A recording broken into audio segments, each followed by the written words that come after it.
We're here at a certified collision center in Costa Mesa, California, because the owner called and said he was having a problem with his Millermatic 140 auto set welder.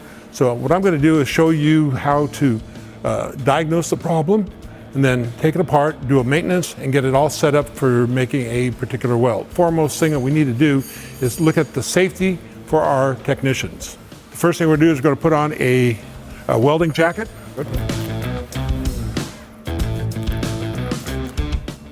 This particular respirator fits snugly under a welding mask. Next is we're going to use a quality helmet. And the next is we're going to use as a proper MIG glove. Now our technician is fully protected and he's ready to go to work. Before we get started, I'd like to talk about welding masks. Being welding instructor for the last 15 years across the country, I come across a lot of welding masks that are purchased because of their cheap price. We only have two eyes, we can't go out and get new ones, so we want to get a good quality welding mask. So let's go over some of the features of what a good quality welding mask has. First, we're going to change the screen.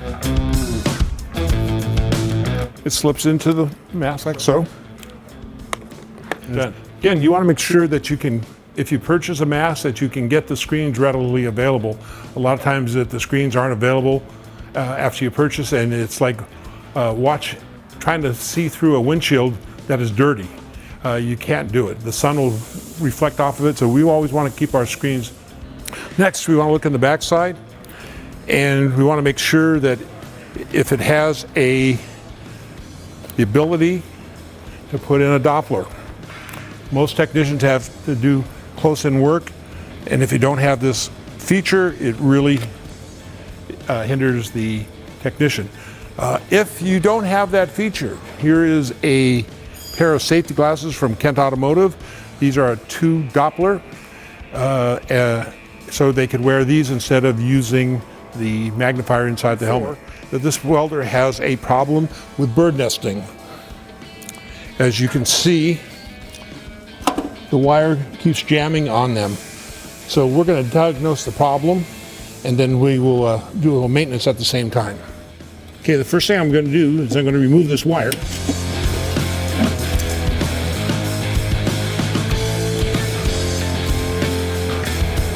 The first thing I see here is we have a problem with this nozzle. So we're going to change the nozzle. As you can see, this thing is totally worn out.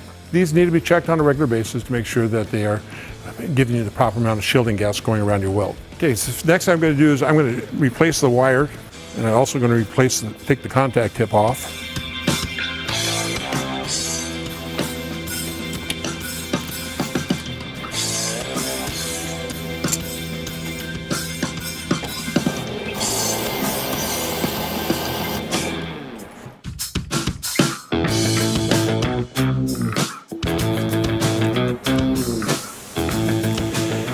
And I'm going to sit there and helix the wire out, and first thing I noticed that the wire is skipping.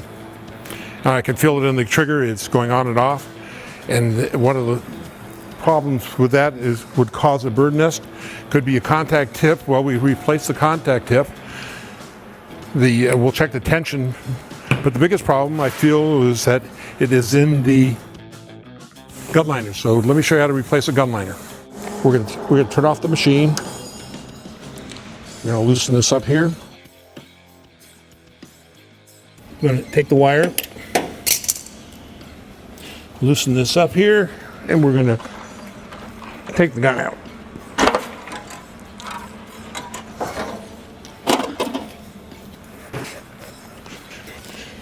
These are MIG weld pliers. They're designed for MIG welders. This here cleans your nozzle. This here tightens and loosens up all your parts.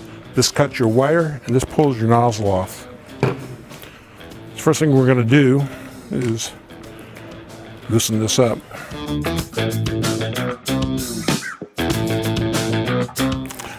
Remove the diffuser. Right here, there's a kink. So we're going to get a new liner. Then we want to stretch out our gun. We're just going to feed this in.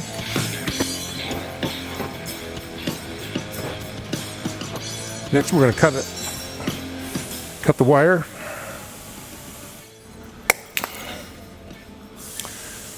You want to inspect the diffuser, make sure the holes are clear.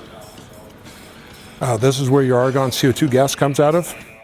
Before I put the gun back in, I'm going to take a Scotch-Brite here and just clean it up, make sure that it's a nice clean surface. Part of the maintenance, gentlemen, is when you are the rollers. Very few people take a look at the rollers. So all we're going to do on this one is take it in. As you can see, there's all kinds of buildup on it. Again, you want to make sure that the wire size here, as you can see, is 024. So we're going to make sure that that is out. We'll clean off the top roller here. Now, part of your maintenance, gentlemen, is that you want to do is, once a month or so, with no wire in there, blow the air out of there, and that way there, if there's any buildup of materials, it'll come out. Okay, we're going to put the gun back in. Now, what you want to do is make sure gun liner is lined up on the groove of the bottom roller before you start to put your wire back in.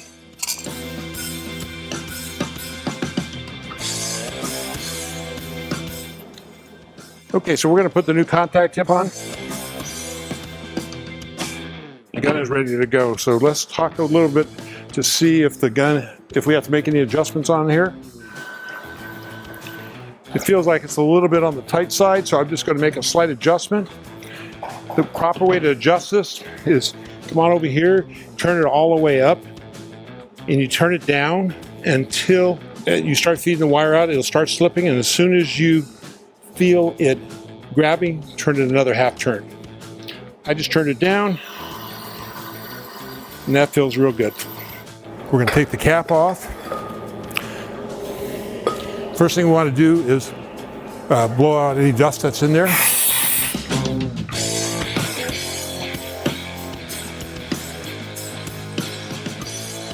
And we're going to adjust our flow here, which is a little on the high side. We'll adjust it about between 15 and 20 CFH. You want to look at the ground clamp. I like to always upgrade my welders by putting on the Trico 200 amp ground clamp. The other thing, first, is make sure that you have a ground here. This is an OSHA violation if it's broken. It costs you a lot of money. The other one is your extension cord. Make sure that the extension cord is a minimum of 12 gauge 3-wire. Little $6 gauge from Miller, but it's the most handiest thing you ever want to do. So we're going to measure the thickness of this metal, and we determined that it is 22 gauge steel. It's measured along the top here.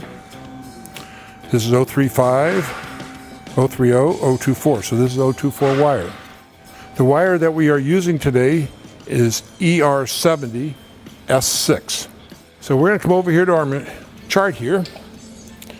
We're using ER70 S6 wire. We're using a mixture of 75% argon and 25% CO2 or carbon dioxide gas.